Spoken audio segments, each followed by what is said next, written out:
Welcome to this week's episode of the Exchange Zone podcast, the bridge between sports and life, where we talk to former collegiate, world-class, and professional athletes about the lessons they learned competing that they use in their life right now.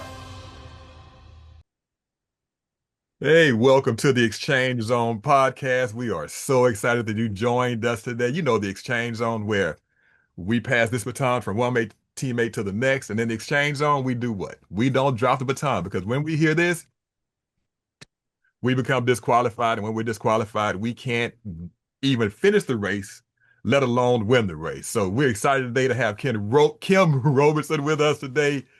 You're going to find out all about her. Kim, thank you for joining us in the Exchange Zone. Thank you so much for having me. This is really exciting. This is my first experience on a podcast. So thank you for having me. I'm looking forward to the conversation. Well, good. I'm so glad this is your first one. We're going to have, just a conversation, hang out, let the audience get to know a little bit about you, and then you get to share your wisdom and expertise with us. We don't want to waste people's time. We just get right into it in here. We don't have time for warm-ups and preliminaries. We just gonna jump right in. So, how did you get into sports? What's your favorite sport? How did sports even start for you? When you're in middle school, they want you to do everything. They want you to try everything. And I will never forget my seventh grade volleyball coach, Nancy Wood. She said, I want you to try out for volleyball. And sure enough, I did, made the team. But then we had a field day. Okay. And Brian Ford, I will never forget it as long as I live. He used to be the defensive coordinator at North Shore, and he was one of the timers Okay. for, I believe it was like the 50-yard dash or something like that. Mm-hmm. So I ran the 50-yard dash, and he said, "No, she got to run that again because ain't no way she ran that fast." Yeah. So when I ran it the second time, I ran faster, and so the track career was born. So it just, it came about just by me being in school and just trying different sports and figuring out what I was good at. And it's funny, I had a long track career, but actually my Yeah. favorite sport to play is volleyball. Love volleyball. Wow. Yeah. Wow. Okay. Okay. Okay. Now, so one of the things we found out is that's not uncommon. A lot of even professional athletes, all of this, it's not that uncommon to hear people say they ended up in one, but their favorite was something else. So, what did you like about volleyball? And then the B part of that, were there any commonalities or any similarities that you discovered between volleyball and track? I think for me, it was just the feeling I got because I was an outside hitter, Okay. and it would always amaze everybody at how high I could jump. Because even Okay. in the seventh grade, when I would go up to block or when I would go up to hit, my elbow was above the net. So Ooh, I think, yeah, I know, right? And explosion. my daughter inherited that, Okay. and my son. But I think it was just the power that came Uh-huh. behind hitting the ball and the Yeah. opponent not being able to retrieve it. I think I got a rush from that.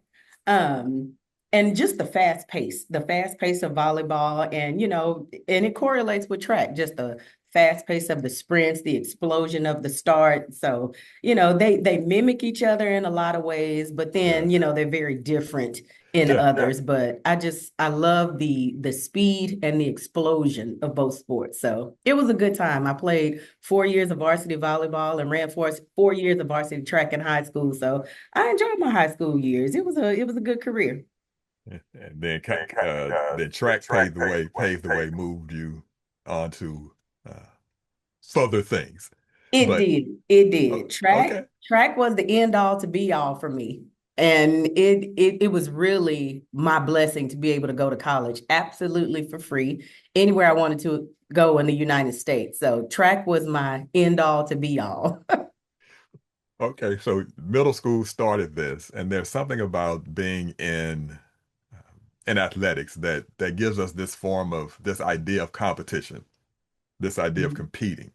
Mm-hmm. So, we're a little bit more seasoned now. We're not, we're lined up Very in the seasoned. blocks. We're not on the court anymore. So what is it that you do for competition for yourself now, whether it be in business or in working out or in training or coaching? What is it that gives you that scratches that competitive itch now? It used to be coaching for me, Okay. but I no longer coach. I am watching my kids compete now. But when I was coaching, I saw myself in a lot of my athletes Hmm. in terms of I wanted my competitive spirit, my competitive edge to rub off onto them. One Okay. of my greatest sayings that people love to quote me for is, fellowship is dictated by leadership.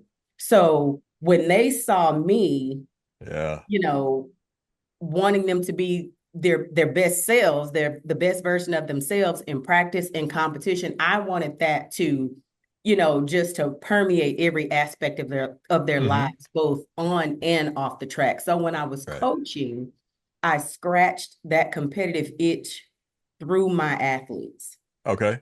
All right. Now I scratch that competitive itch when I'm in the gym. I'm obsessed with my rings on my Apple Watch. I have to Okay. close them. I Okay. have Okay. to Okay. Okay. close them. Okay. If I'm, 2 hours away from my stand goal, I'm standing everywhere. I have to beat my Apple Watch. I have to close those rings. Um, but my family, I don't know if you know my husband personally, but he played collegiate football at Hmm. the University of Missouri in Columbia, and he's ultra competitive also. So when we're at home, we're always competing with something. My daughter and I will play my son and my husband in knee football in the living Oh room. my We're goodness. tackling, we're doing all kinds of stuff. So, we're competitive within our family. Our children are competitive against each other. My husband and I are competitive against each other. So, it's a little bit of everything when it comes to scratching that competition or competitive itch. There's a number of things that does that for me. That sounds exciting. I love knee football. That helps prevent some of the um, soreness, we'll say, that could come from Yes, uh, other activities as we are not what we used to be. You've mentioned your kids a couple times, so let's talk about that. So you have kids who are in sports right now, I do. okay? And intensely competitive sports. Yes. Well, I think it apples and trees have this direct correlation, so they get it from their mom and their daddy, And they and, daddies. That's why it's and they important dad. who you marry. That it is. We're not going to even get to equally yoked and understanding the same things, That's and right. two That's competitive right. people making a competitive person. But what is it? What are some things that you learned competing? And we're gonna have your husband on, so I don't want you to answer for him. We need to get him on too. Okay. I've heard about him, don't know him personally, but he and my brother work together. Whole nother Hmm. situation. What is it that you learned when you were competing, or some things that you knew then that you share with your kids that helped them, either your kids or even the kids you were coaching? What are some things you learned or what would you tell your younger self? I would, there's a lot of things that I learned along the way because Hmm. track is one of those sports that I feel it's a sport of disappointment. Yes. Um, you're gonna have those days when you're on top, you're gonna have those days when you're losing. But the one thing that I tell my kids and the one thing that I used to tell my athletes is the grind will expose you every time. Whether you're doing good, whether you're doing bad, whether you're taking care of your business or you're not, the grind is going to expose you every time. So, with that being said, you have to be fully aware of what you're doing because what you're doing will be shown to the world. So Yes. if you've been lazy in training, if you haven't been, on top of your nutrition, if you haven't been on top of your hydration, your warm up, your stretching, it's going to show. It's going to show through injury. It's going to show through not being as explosive as you could be. So that is the one thing that I always tell my kids, I always tell my athletes, the grind will expose you every time. So what you want the world to see is what you need to be doing behind the scenes because what's in you is going to come out.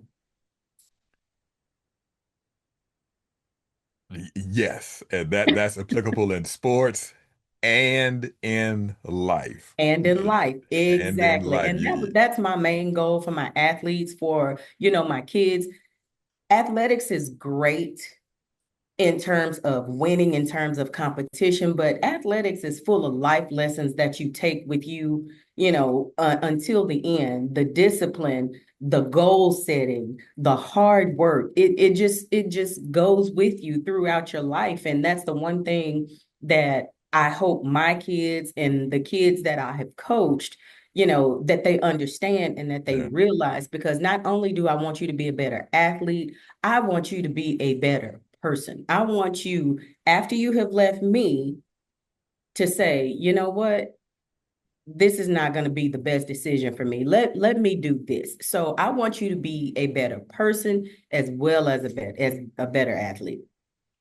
So let's rewind a little. Let's rewind just a tad bit. You talked about some of the things that you brought from athletics into real world, and so you talked about discipline. You talked about work ethic.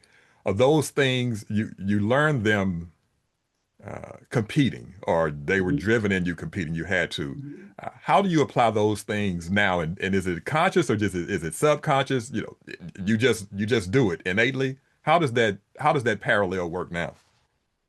You know, discipline is very conscious, regardless of what people say or people think.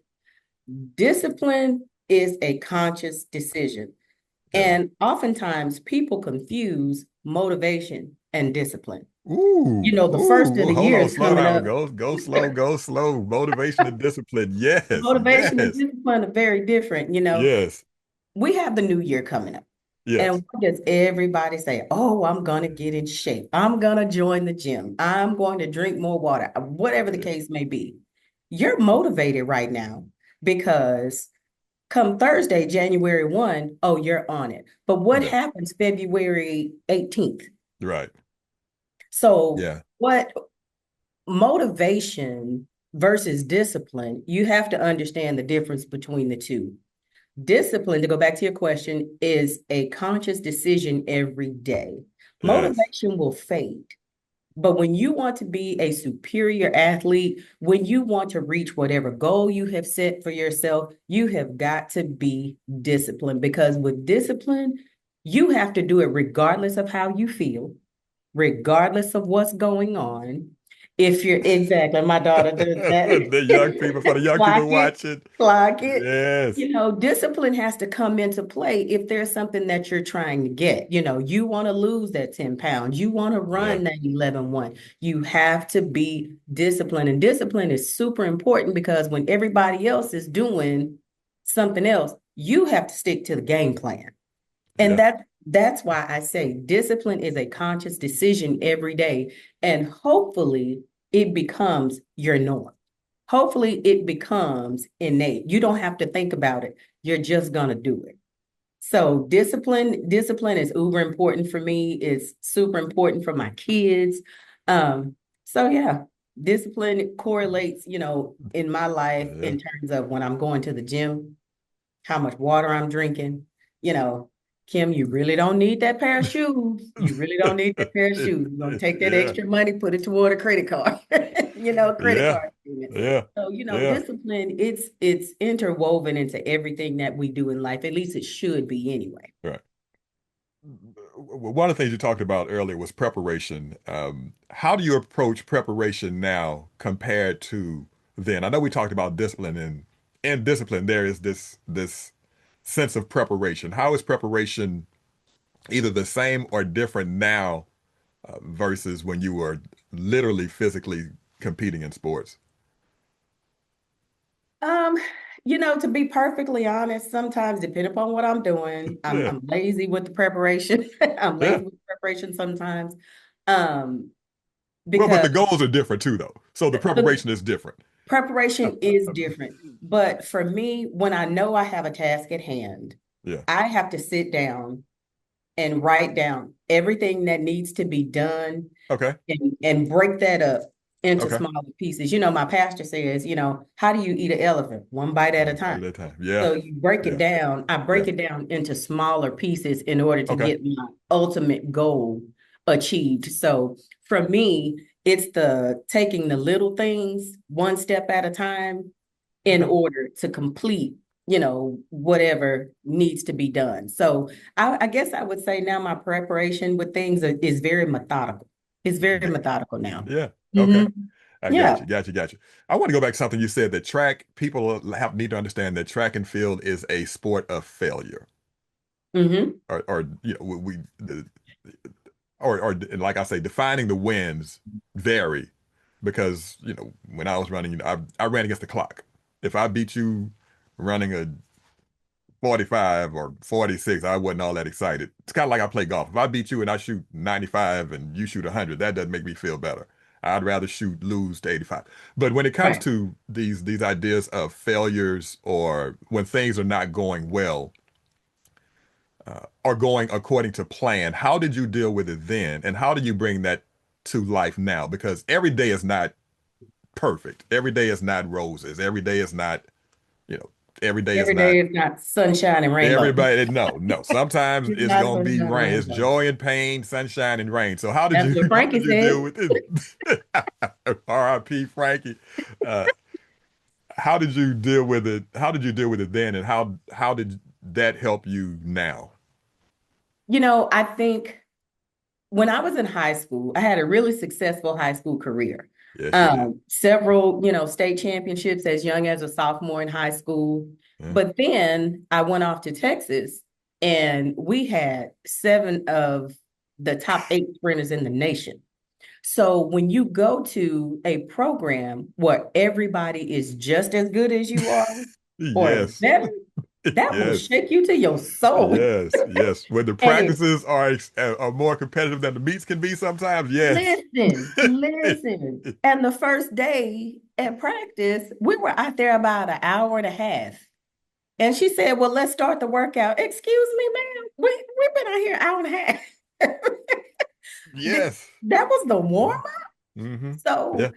it I say it's a sport of failure because even now, even more so now, you have to learn to trust the process. And Okay. that is one of the hardest things to do when you have seen so much success. When you go into your first track meet as a freshman in college, and I'm speaking, from personal experience, when you go from your high school years to your first track meet in college and you get whooped, it's like, wait a minute, this is not what I signed up for. I don't get But whipped like this. Yeah. I'm being whipped.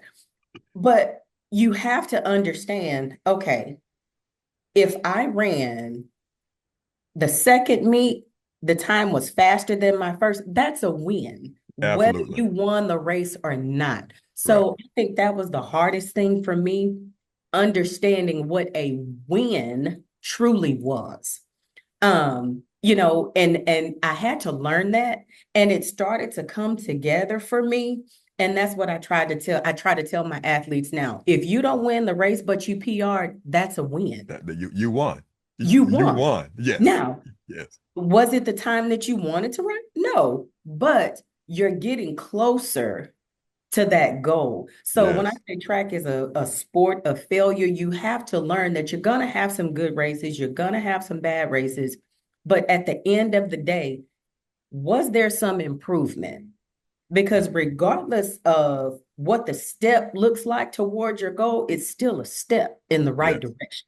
Yes. So, yeah, understanding what a win truly is Yeah. and learning how to process that disappointment and get back.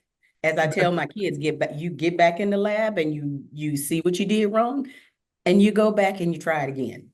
So let's So, let's walk through this processing of disappointment. Let's mhm. deal with a little bit of that because we all even competing we have disappointments, but even as adults and raising kids and working and building businesses and disappointments come more frequently than we want to admit. What are some things you do to handle you, to reset you, to recalibrate you when things aren't going your way? To be perfectly honest and transparent, I pray. Okay. All right. I Okay. pray Yes. because a lot of times I don't give myself grace, Okay. but I give grace to other people. So how I recalibrate and I reset, first I pray. Okay. Sometimes I cry. It's cleansing for me. That's okay. It's cleansing for me. That's all right. Um, but I have to give myself grace and I have to tell myself it's okay to fail. it's okay to fail sometimes because that's how you learn. Right. So I'm real big with the self-talk. I'm Okay. real big with devotionals, Okay. meditations, because that helps to recenter me. Yes. I'm Right. one to where I love the quiet. I love to be by myself because Okay. I can truly focus on what it is that's bothering me. I can truly hone in on what has disappointed me and how Hmm. to go about trying to overcome and fix that. So first and foremost, I pray. In all things, I pray. I just Yeah. do. My faith is big to me. Yeah. And just, you know, talking myself through it, so to speak. And also I have this one person, my best friend, that her name is Luciana.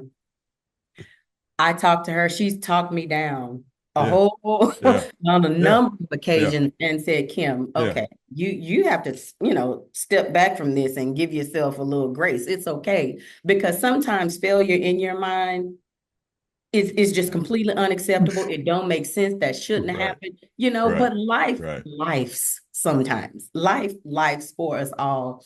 And I Yes. think we have to understand that. And sometimes that's the hardest thing for us to understand when it comes to disappointment as it relates to ourselves. So for me, just praying my way through it, just kind of taking a minute to kind of calm down and reset is Yeah. how I, deal with disappointments that come my way. Mhm. Yeah. And I'm real big on who's in your circle, who's on your team. When we're competing, we have teammates, we build trust, we build unity. Even in track, hey, help me get through this today. Help me pull me through. And now as adults, who's around us, who's in our internal, I like to call them internal board of directors, who can we call to say, rah, and they say, you know what?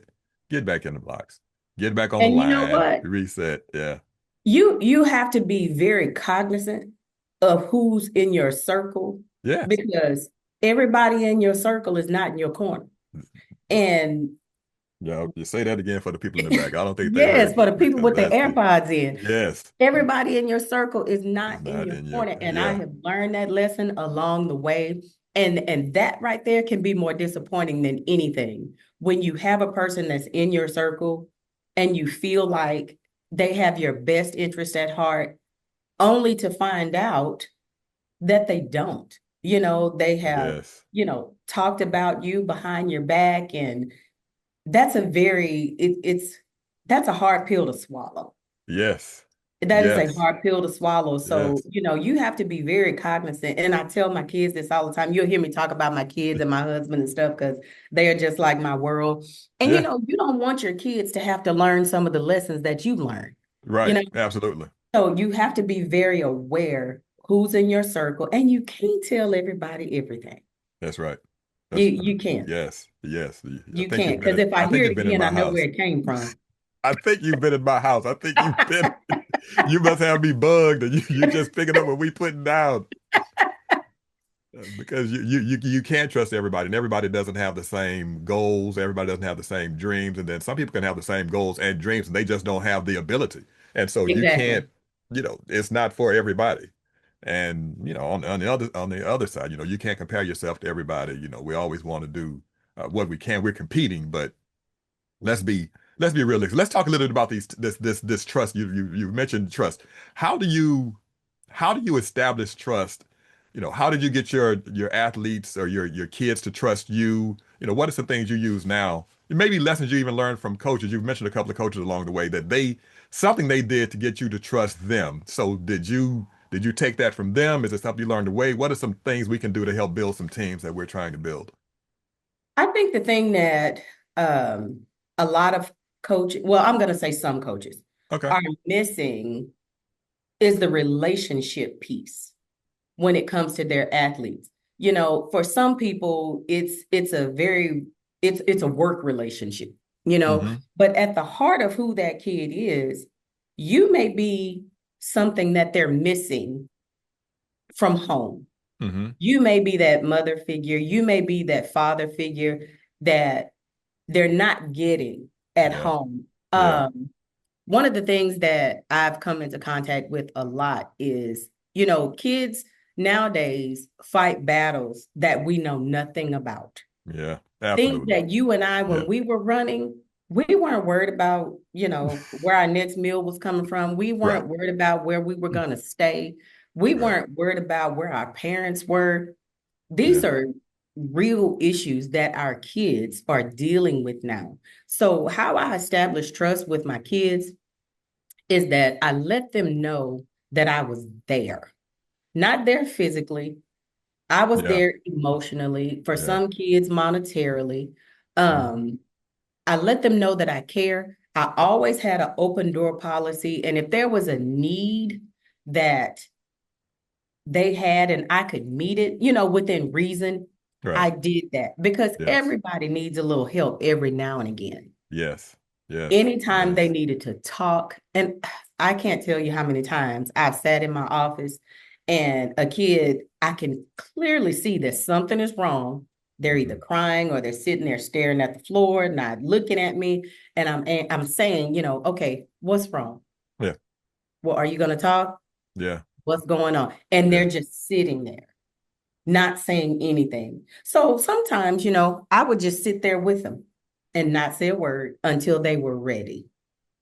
That's so And when good. they were ready, then they would say, what was going on, what they needed, what was happening. So to establish, a relationship of trust, they need to know that you're there for them. They need to know that they can come to you and talk to you without judgment. That is the Mm. biggest thing for me, Yes. without Yes. judgment. When they come to you with something that they've done that was not the best decision, which we know kids have a tendency to make decisions that aren't the best decisions. Sometimes they're Yeah. kids. Don't blow up at them because Yeah. they can get that somewhere else. Right. You can love kids through a process. You Yeah. can love kids through whatever's going on with them. And that's what I try to do with my kids. That's how I established that trust with them. And I would tell them when they would come to me with something, this conversation is going to stay right here between you Hmm. and I. However, if you are in danger, then I'm going to have to tell your parent or Right. guardian. Right. Then I'm going to Right. have to tell them Right. because a Right. lot of times, kids don't feel comfortable saying certain things to their parent. And you would much rather them come to you, an Right. adult, Right. with the proper knowledge Right. and, guide them down the correct path as opposed to them going to talk to their friends because that advice, you don't follow Yes. that. Yes. Don't follow them. So Absolutely. that's how I established trust, with Okay. my kids, letting them know, that I was there, talking to them and allowing them to talk to me in confidence, um, Yes. and holding their secrets because a lot Yeah. of them, they were struggling with some stuff. Yeah. And I Yeah. don't want to make it seem like, all of them were, because they weren't. Right. But a lot of them were, they were dealing with some serious issues that you and I never had to, Right. deal with or think about. Right. Well, I think what you shared though also is good for adults too. We ought to be able to be secret keepers and hold things in confidence and give real honest advice. And a lot of times the best thing you can do is just sit there and not say a word. People, And not say a word. People underestimate silence. the noise of silence kills a lot of people, and it Yes, is it is yes. so important. Sometimes just being present. Mm-hmm. Mm-hmm. And it's funny you say we as adults should keep secrets. My mother, God rest her soul, she passed away in 2012. Oh wow. And that lady was like Fort Knox. Yeah. Yeah. Fort Knox. Yeah. If you told Jeannie Magruder something, if you told her, Jeannie, I'm coming to you in confidence, That's nobody knew. that's where Not they my yeah. father. I mean, nobody knew. And Yeah. I think that was one of the things that I admired most about her. I Mm. mean, anybody who knew my parents, they were just the most amazing people, the most Wow. amazing Wow. human beings. And I really try to emulate that. So a lot of the things that I do, a lot of the characteristics that I possess, I got from my parents. And when it came to confidentiality, Jeannie Magruder was a steel trap. It stayed right there, Steel huh? trap. Whew, But you're man. absolutely correct. Adults need to be more aware Yeah. of Yeah. confidentiality, trust. My dad, I tell people all the time, my dad was the king of the one-liners, and he would say, A mouth ain't nothing but a hole in your face, and it'll say anything. That's where you get it from, because you've been dropping some one-liners on us today. So, Yes. you have to be Yeah. aware of what you tell people because when Yeah. you get it back, if you get it back, it might not be the same way you gave it. Yeah. A Hmm. lot of times it's not. Woo. All right, let's just get ready to get out of here. We're gonna get ready to cross this finish line. Just a couple last things. Uh, what are a couple of words, a couple of adjectives your teammates would have used to describe you? We want to say that on here. Okay. They The would say, they would say I was crazy. okay, They would say I was intense. okay, Um, but I think they would also say that I was caring. okay. Yeah, I was always, caring always been caring, because empathy, always had it. yes, I was very empathetic. I think they would describe me in those three adjectives. Crazy Okay. because of some of the workouts that I would come up with. Um, but my thing is, if I'm going to be out here away from my family and you are going to be out here for 2 hours after school when you could be doing something else, the both of us are going to get the most out of each Yeah, other. yeah, I'm going to yeah, give you yeah. everything I have, and I Hmm. want you to give me everything you have. And hopefully, at the end of this track and field relationship, you've achieved the goals that you've set for yourself. Yeah, yeah. And So I I think think to compete at the level that you were, I think all elite athletes are a little bit crazy. So that's not an insult. I just think but I think all elite people, leaders, athletes, one day I'm gonna do this study on the difference or the commonalities between elite athletes and elite leaders. I think there's so much in common. I think they're all a little bit crazy, or all of us are absolutely, a little bit, you just bent differently. Okay, all right. We absolutely. can go. Oh, okay. What is one word that describes how sports shape you? Opportunity, opportunity. Um, both of my parents were high school graduates. Um, my mom was a dancer and my father was he ran track for a while. Yeah. But what they didn't know is how far track would take me and the opportunities that it would provide. Right now, today in my home, I have four binders from each one of my years in high school, freshman, sophomore, junior, senior. Okay. And it's filled with letters that my mom kept from every college that recruited me.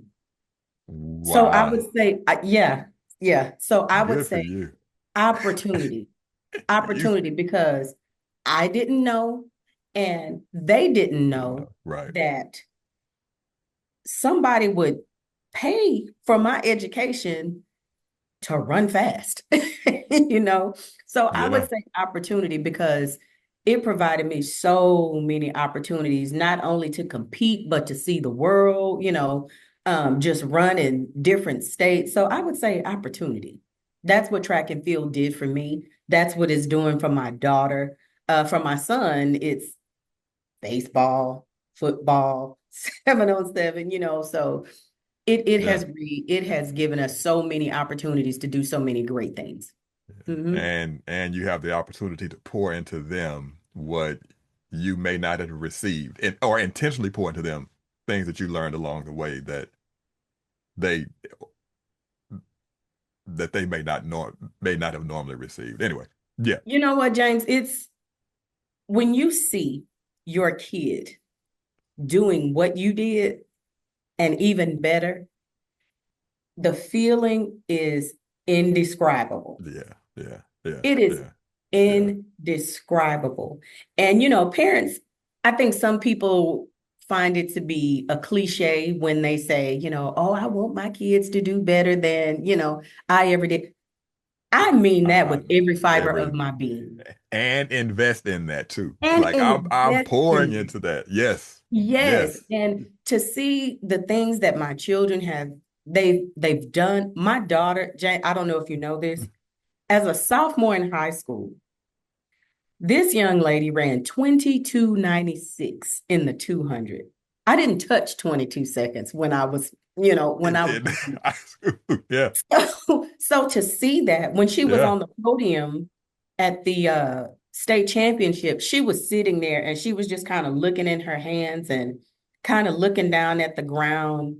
And yeah. when she saw me crying because I was a mess, Yes, she just yeah, looked at me and burst into tears because I don't think it really hit her right. as to what she had done. And I Yeah, think the thing that made it even more incredible, she was in last place coming off the curve into the straight. Last place. And in that last 80 meters, I've never seen an 80 meters like that in my life. just close. Just Just closed. I mean, all the closed. work.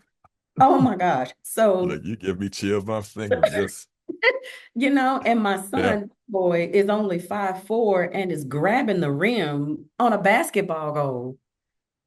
His goal this year is to run 10-9 in the 100. I mean, he just tried out for Marucci's national team, their Uh-huh. national baseball team. Yeah. And this team is going to be, from what I understand, a pipeline for the Chicago White Sox. Yeah. So sports not only has, provided me opportunities, but it's providing my kids opportunities like Yeah. we've never seen before. You know all about the Neil deals and the Yeah.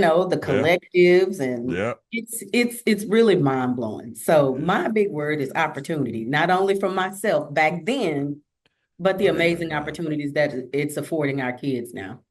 That's wonderful. Okay, one last question because you and I obviously can talk for hours. It seems like you've We mentioned a could. couple. You've mentioned a couple of quotes and mantras, but what's one quote or mantra that you live by? Like that's what's the one that you live by today? It's funny because the one that I live by today has nothing to do with sports. This The is this is mantra, about life. This is about yes, yeah. the mantra that I live by today at 48 years old, and I tell my students and I tell my kids, it doesn't cost you anything to be nice to somebody. Absolutely nothing. The smile you give to somebody may be the only smile they get. And that kind word to somebody it may be the word that they needed just to make it, through that moment. I'm not going to Yeah. say the day, but through Right. that moment. I think there's enough hate in the world right now, Yes. that we need a little more kindness. We need a little more empathy. But that's what I live by. I live my life by it costs you nothing to be nice to somebody. I think that gets us across the finish line. There's nothing else left to be said. With the lean. With the With the lead. lean. Right. Winning. We won. We Winning. won. We're winning. Yes. We won. Listen, I need to get Michael's information to get him invited on here. If there's anybody else who you think would be a great fit for the podcast, let me know. I Okay. appreciate your time. Is there anything that you want to share with our audience that I didn't get to ask? We covered a whole lot of ground. We covered a whole lot of ground. Um, what I want to say, is if you have children, invest in your children. Don't let them, don't be afraid for them to try the things that you didn't try.